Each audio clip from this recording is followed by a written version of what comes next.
My name is Alan Uwake, and I'm a writer. I didn't become one overnight. Like most writers, I struggled with it. A short story here, an article there. Then I got lucky and spent a year as a staff writer on the Night Springs TV show. It wasn't the great American novel of my fantasies, but it taught me discipline and craft, and the difference between wanting to be a writer and actually writing. Mr. is a twisted copy of me, powerful and dangerous. But I know I can fight him. I don't think anybody else can. They don't understand what he is, what he represents, or that all the horrible things he does here are almost insignificant compared to what he will unleash on Earth given the chance.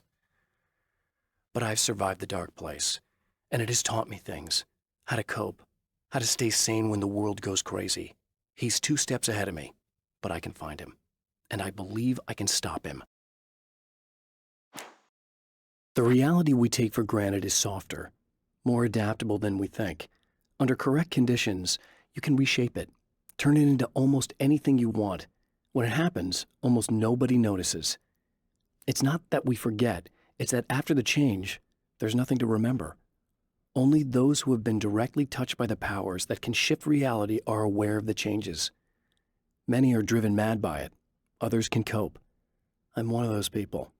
And I know how to wield that power to rewrite reality. To change reality, you nudge it into the right direction. Your version of it is there, waiting. It wants to come true. All you need to do is help it achieve its potential. The devil is in the details. You change the details of the scene to match those on the page. If you get the details right, if you achieve that critical mass, the shift will come, and the rest of your new reality overrides the existing paradigm. The lie, no matter how outrageous, is now the truth. Some of the taken aren't protected by the darkness like their comrades. Instead, their aversion to light is so extreme that they literally split into 2 when they encounter strong light. It leaves the 2 halves weaker, but of course, there's strength in numbers. It's a disturbing development. The dark presence I faced 2 years ago was powerful, but it didn't have much in the way of imagination. Clearly, the same cannot be said of Mr. The strands of webbing glistened in the beam of my flashlight, fine, almost ethereal. They were fresh and right in my path. I held my breath and waited, ears straining. Nothing. I moved on, concentrating on the task at hand. Just get what I was looking for, then leave. That's all I keep telling myself. For a moment, I actually thought it might be as simple as that. Then, I heard too many legs skittering across the ground.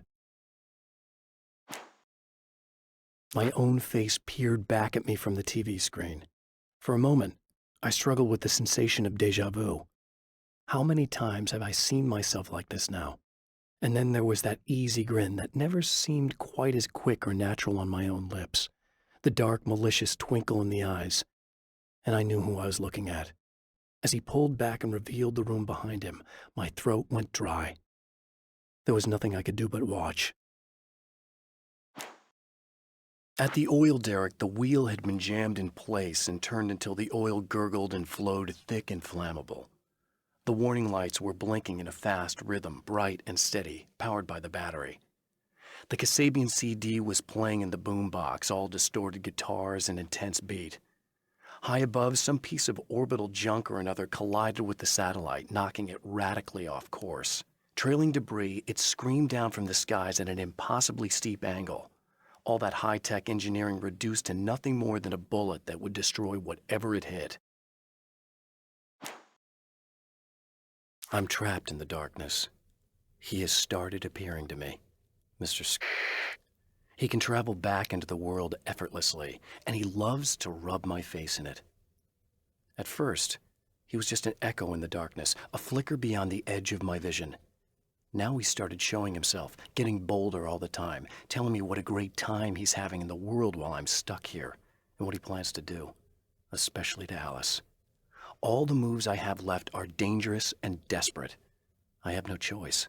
I have to hunt him.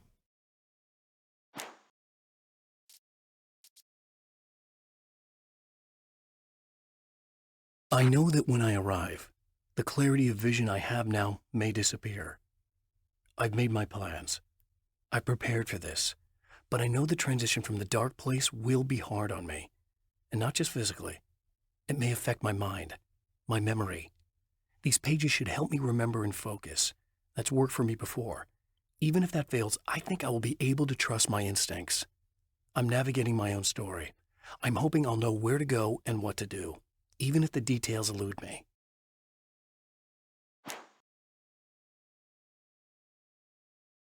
I don't make friends easily. I know plenty of people, but I don't let most of them close. I've known Barry Wheeler ever since we were little boys. We had the time of our lives. I'd get us in trouble, and he'd talk us out of it. Things haven't changed that much now that we're grown-ups. He's the most loyal and dependable person I've ever met, and all the things that count anyway. You could call him a weasel, and you wouldn't be entirely wrong. You could call him a clown, and I would reluctantly agree. But he has never let me down.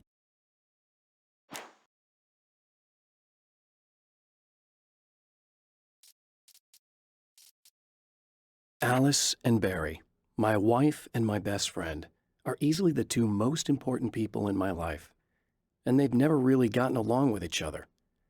I suppose both of them resent the other's intrusions into what they considered their domain.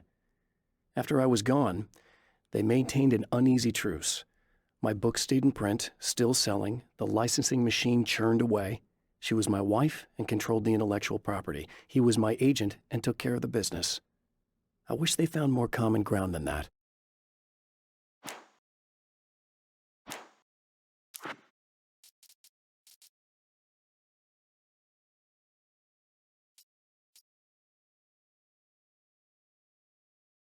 Night Springs doesn't exist. It's a fictional town from the TV show I used to work on. It was Any Place USA, a place we used as a backdrop for whatever strange story we had that week. One of the stories I wrote for the show involved a man, the champion of light, fighting his evil double, the herald of darkness. It was something I'd written back in the real world, something I had a link to, a framework I could build on. I had adapted it into a new story. This story.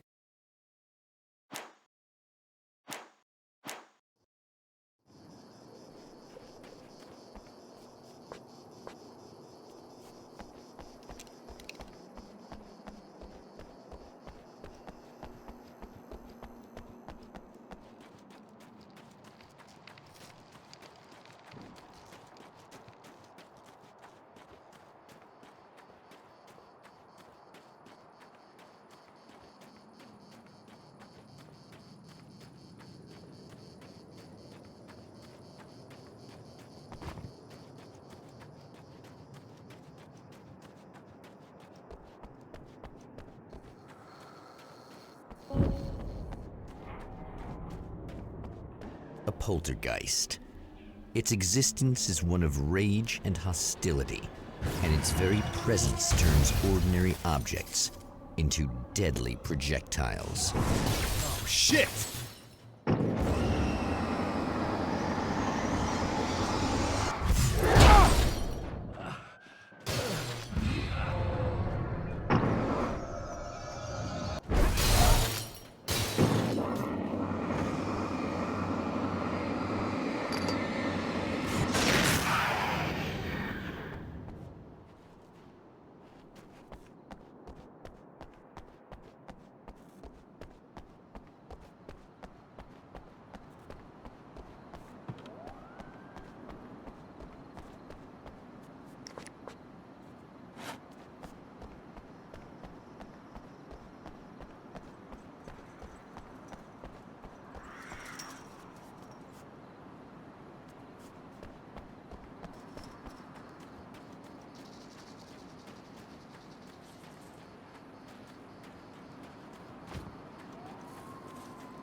The scene: traces of violence, a callous midnight snack, a room key left carelessly behind. The man recognizes the enemy's handiwork. I think these are keys for the motel rooms.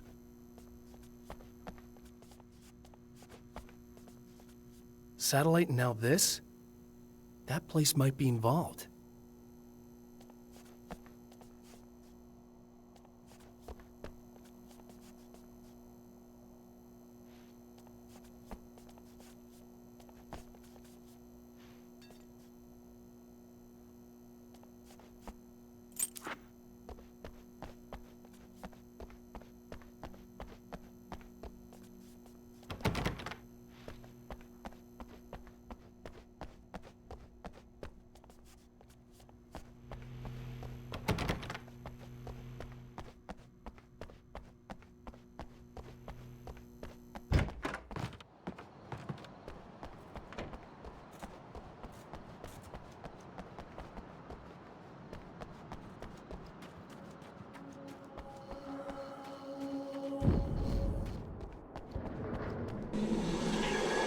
Emma Sloan was a believer in a great many things, most of which were entirely fallacious.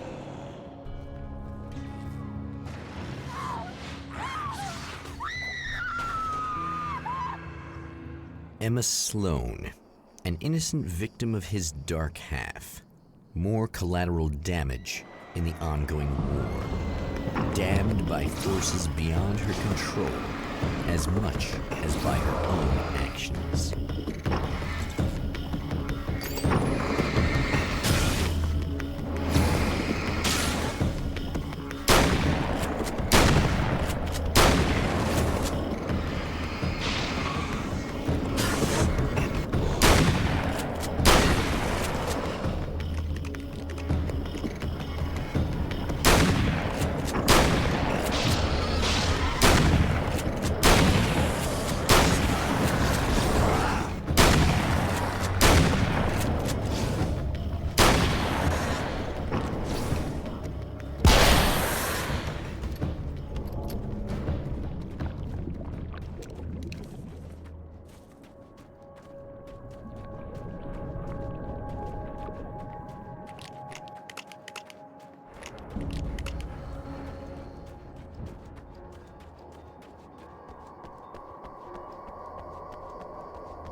Damn it! Why didn't you listen?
Damn. Michael Farabee, dead, tortured, dressed in clothes that bore the name of a local observatory. A slim lead, but solid enough. It stirs something deep in his mind. He knows where to go now.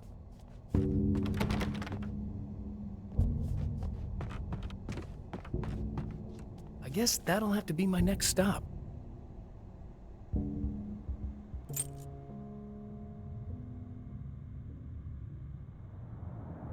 The observatory, hot on the heels of the Herald of Darkness, the champion of light forges on to see the stars.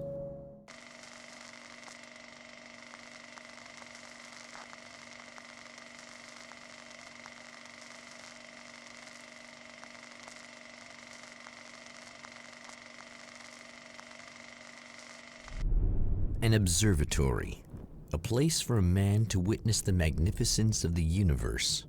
But such insights are not what the champion of light is looking for. He has come to find a weapon.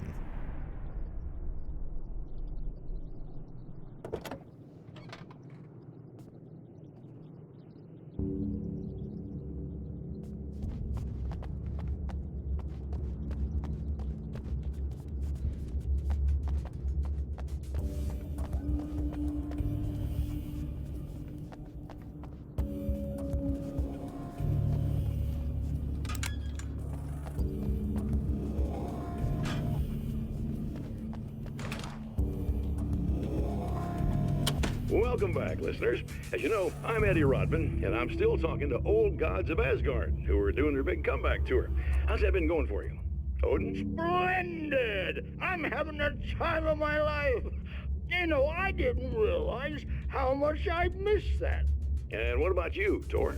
It's okay, you know. Well, this must bring back a lot of memories. Oh, yeah. It's wonderful to be back on stage. If it wasn't for my knee, I'd feel like a young man again. Well, speaking of that, I hate to keep harping on this age thing, but I gotta tell you, I've heard your new songs, guys, and you sound really good. Thank you. And this may be a touchy subject, but to be blunt, you really don't sound, well, old. I mean the difference between your speaking voice and your singing voice, it's pretty striking. What the hell are you talking about? You saying it's not us singing on that record? What? What's he talking about? No, I'm not saying that, guys, but I can't help noticing the difference. Son, you're on thin ice. You calling me a liar? Whoa, hey, let me just step in here for a moment, boys. Yeah, hey, they do sound different, but believe me, we're not talking Milli Vanilli here. These guys are the real deal. Why don't you come to the gig tomorrow night and see for yourself? Once they get on that stage, boom, things get real. Really? Believe me, they play like they're possessed. It's almost like magic. Look, you see my boys play, you see the old gods for real. These guys project a lot of power. They're not lightweights, you know what I'm saying? All right, Barry, I'll see if I can make it. Now, let's take another quick break here, and after that, we'll play the new Old Gods of Asgard single. Don't you go away.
Hello?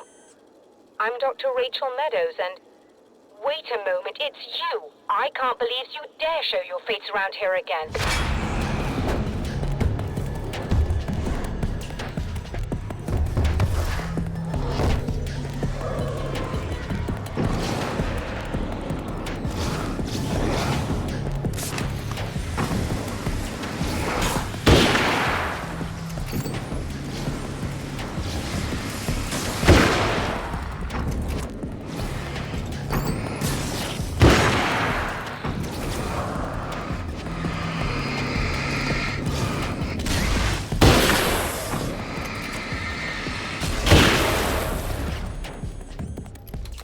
Go away. It wasn't me. I just look like him. Are you serious? That's what you're going with? Please! I'm trying to stop him.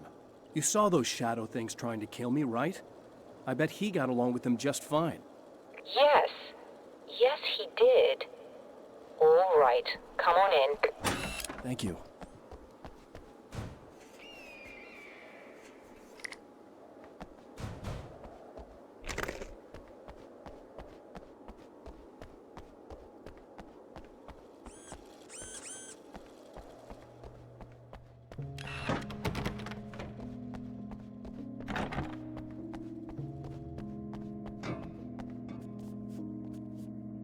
Hey, buddy. I figured I'd take a moment to talk to you. There's a party next door. I'm feeling pretty good right now. A little beer, a little fun, you know? It's nice.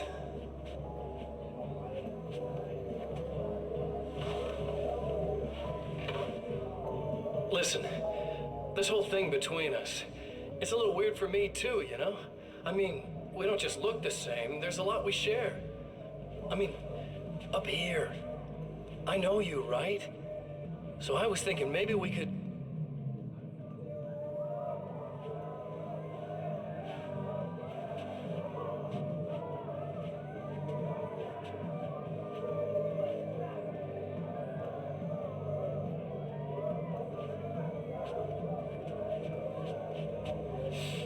These guys are getting out of control. Look, I feel like we're both victims of circumstance here. And maybe we could make some kind of effort to...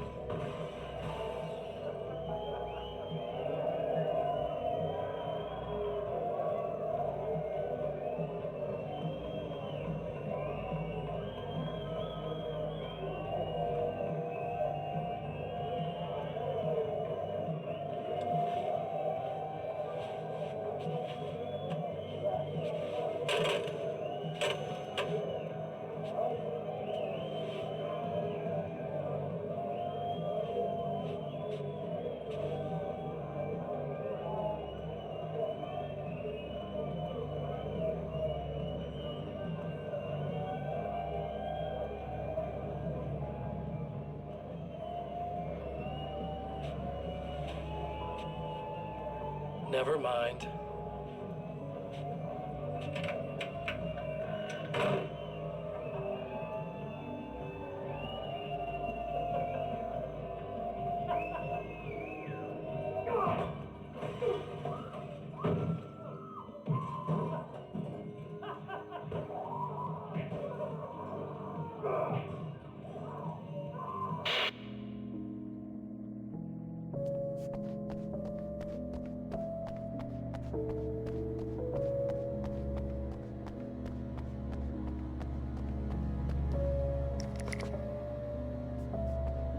Just a moment, I'll send the lift down to you. I didn't expect to see anyone here tonight, but I'm relieved to see an actual person. That's assuming this isn't some kind of cruel trick on your part, of course.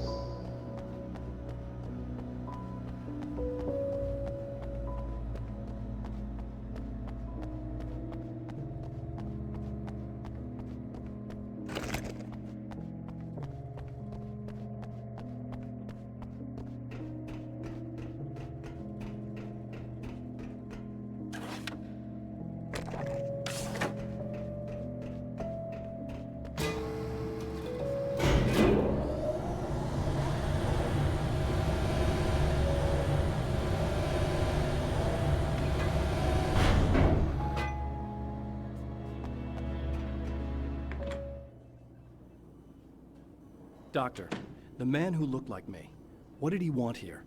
There's a strange astronomical event happening right now. Something I can't begin to classify, but I think it's disabled our satellite. There's a very peculiar signal that we're receiving. A signal? That's what I'm here for. Well, so was he.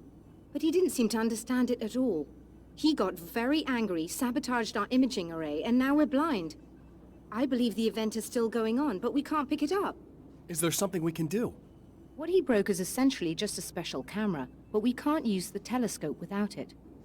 There's a replacement in my car. If you can get that to me, we're back in business. Consider it done.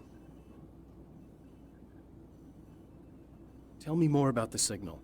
It's almost as if something's being transmitted to Night Springs. It's the strangest thing. It's quite elusive, almost as if it wasn't properly there. I don't know how to describe it. So, what was the signal like? I wish I knew. He appeared before I had a good fix on it. He was very pleasant when I was working, but when I isolated the signal, he suddenly forced me out of the control booth. He said it was none of my business. He seemed to change. Somehow he was very smooth and charming before that, but suddenly he became... I'm sorry. I'm not sure I want to talk about it. I have to ask, do you always wear that to work? I was at a party for a local art exhibition. Fascinating works.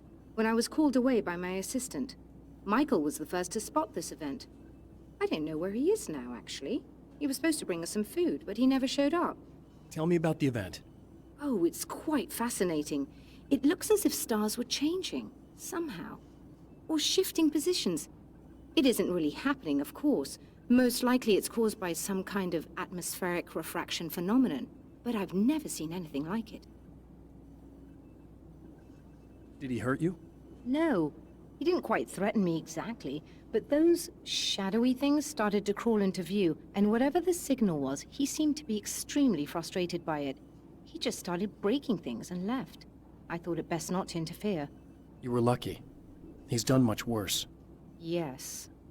He showed me a knife, and he kept talking.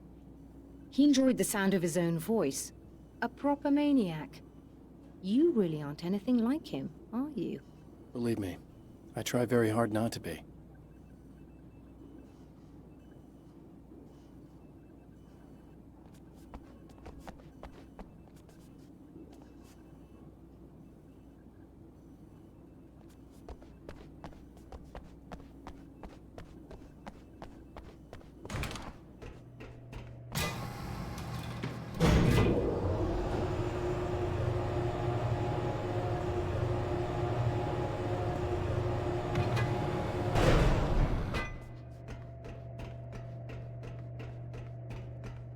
Good luck, and try to be careful. It's a very expensive part, and we don't have a replacement. Oh dear, that sounded more callous than I intended. Be safe.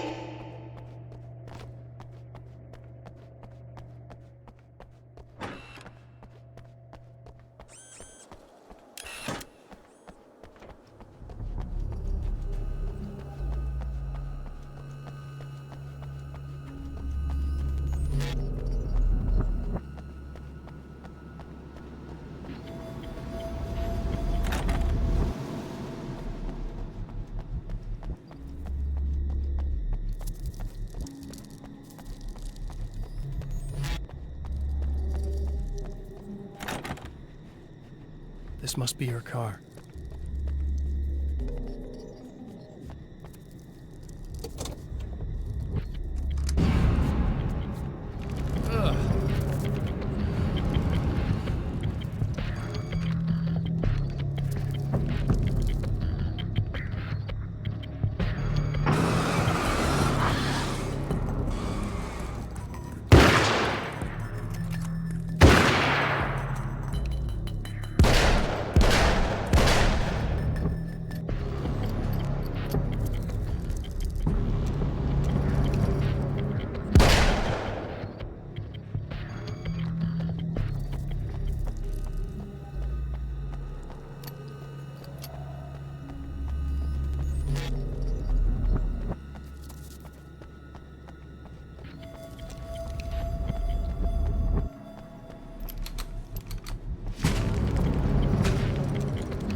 found it! Excellent. I'll operate the platform directly below the telescope so you can install the array. Don't worry, it's very easy. Hop on.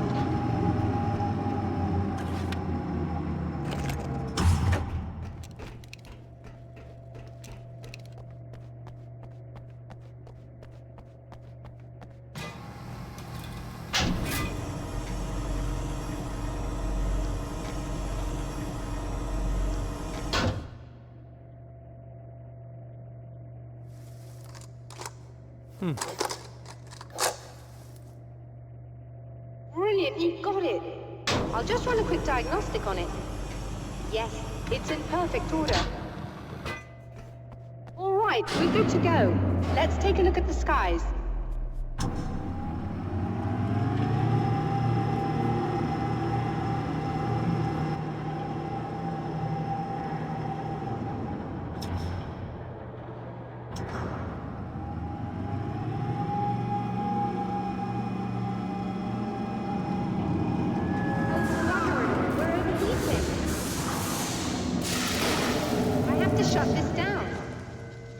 Problem with the automated coolant system. Somebody just interrupted the flow. So now what? Well, you could go and open the secondary coolant flow valves manually. I know it's dangerous there, but, well... I got it! Please come talk to me if you have questions.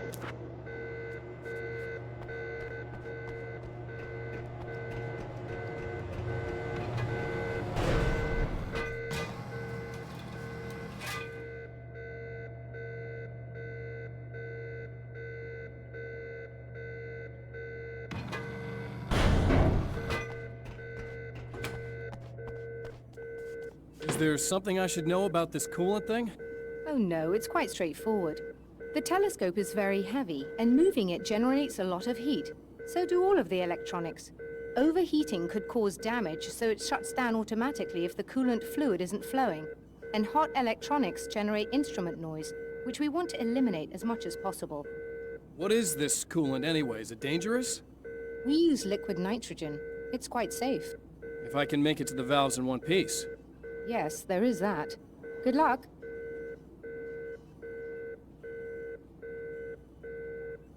I'm assuming you didn't have this kind of trouble using the telescope earlier, when my double was here. No, it went very smoothly.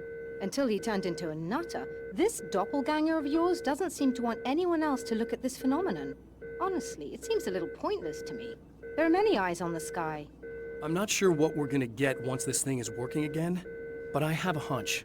I doubt it has anything to do with outer space, or that anyone else can see it. I think it's a message for me. For you? That seems unlikely. And even if it were a very localized phenomenon, surely it's visible to others in the area. Maybe. But I wouldn't bet on it. There's a reason he came here, and a reason he doesn't want me looking at it.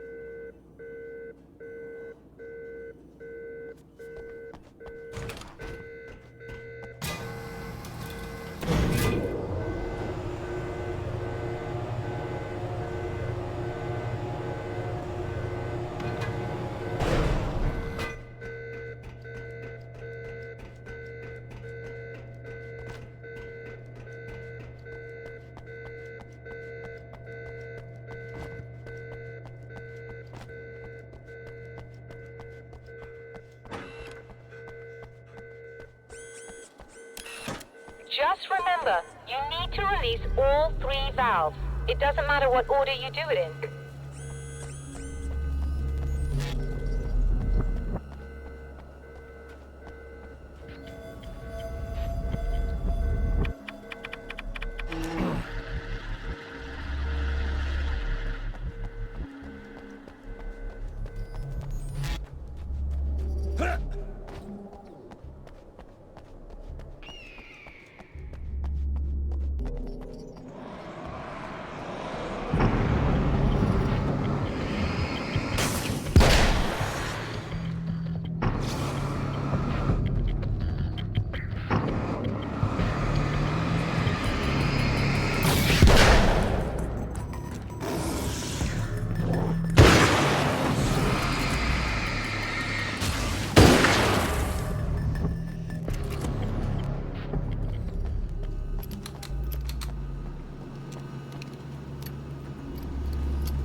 Okay, that should do it.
I released all the valves, Doctor! Is it working? Just bear with me a moment. Yes, I believe you've got it sorted. It's working again. Nicely done. That sounds like trouble. I don't think they're happy with our success.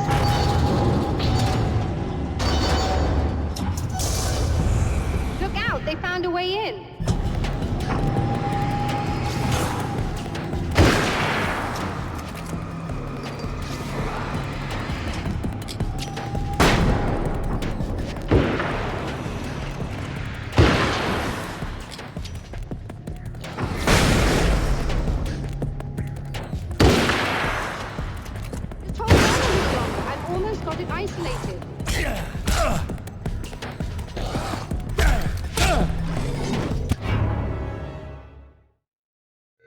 All the valves, Doctor! Is it working? Just bear with me a moment. Yes, I believe you've got it sorted. It's working again. Nicely done. That sounds like trouble. I don't think they're happy with our success.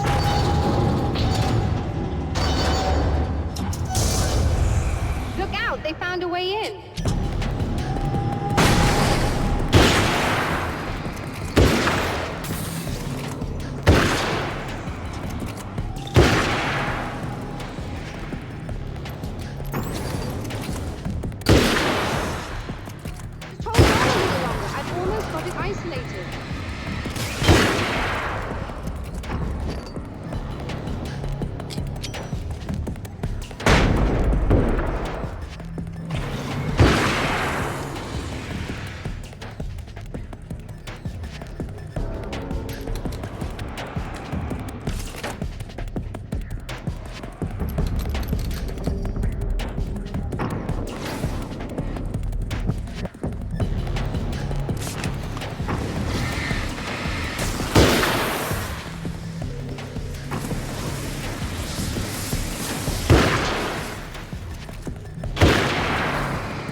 I'm sighted in now. I still have no idea what I'm looking at, but it's very strange indeed. Oh, where are my manners? Please, come on up. I'm sorry, I was distracted.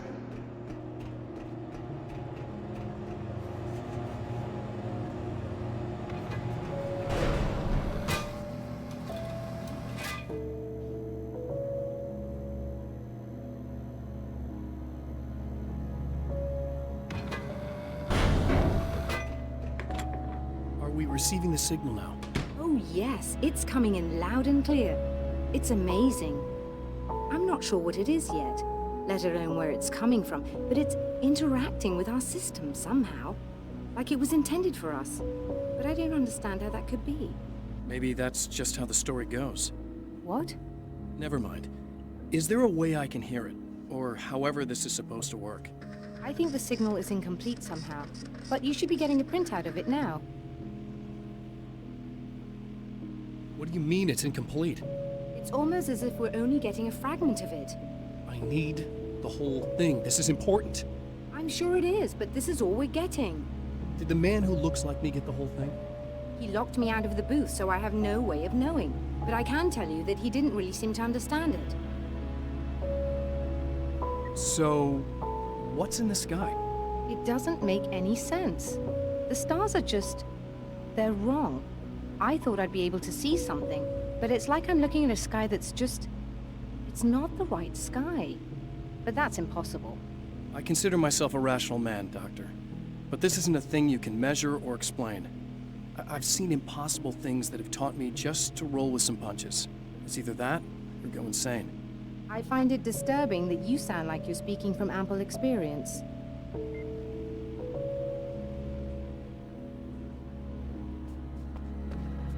A printout of a signal. It too is a weapon created by the Champion of Light. In its words, stirs a new reality. But it is incomplete, and yet it provides a roadmap for the man to follow, a course that will lead him to a place where he may confront his enemy.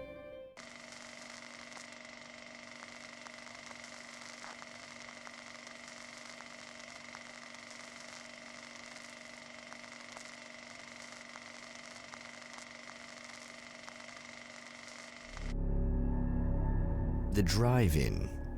Once the site of lurid celluloid fantasies, it's now the site of an art exhibition. And yet, it's the search for closure rather than culture that brings the Champion of Light here.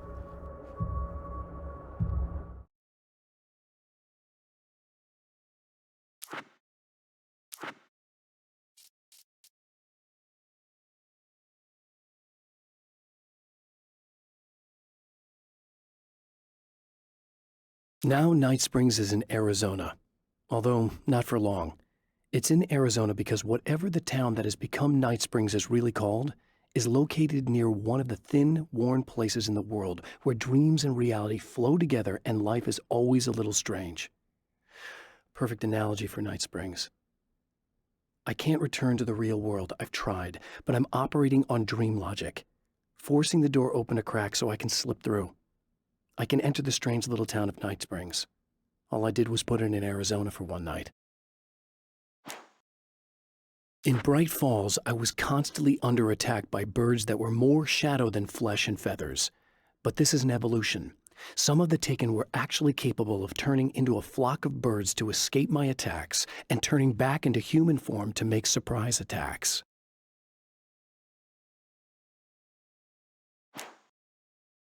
With all the herbs, crystals, and the rest of her New Age paraphernalia, Emma Sloan had been called a hippie and a freak and worse. It was that small-town mentality. She was a female mechanic, and even in 2011 there were always going to be backward shit-kickers who thought that was a hoot. She didn't mind. She could deal. She could take any engine apart, even the new ones with all the computers in them. Turned out that these boys were awful polite while waiting for her to put them back together. Thor and Odin Anderson, old gods of Asgard. I still don't quite know what to make of them. I know they used to be rock stars who modeled their stage personas after Norse gods. I know they're old. I know that in their day they fought the darkness as I do. I know they're demented and insane, ravaged by age and self-abuse.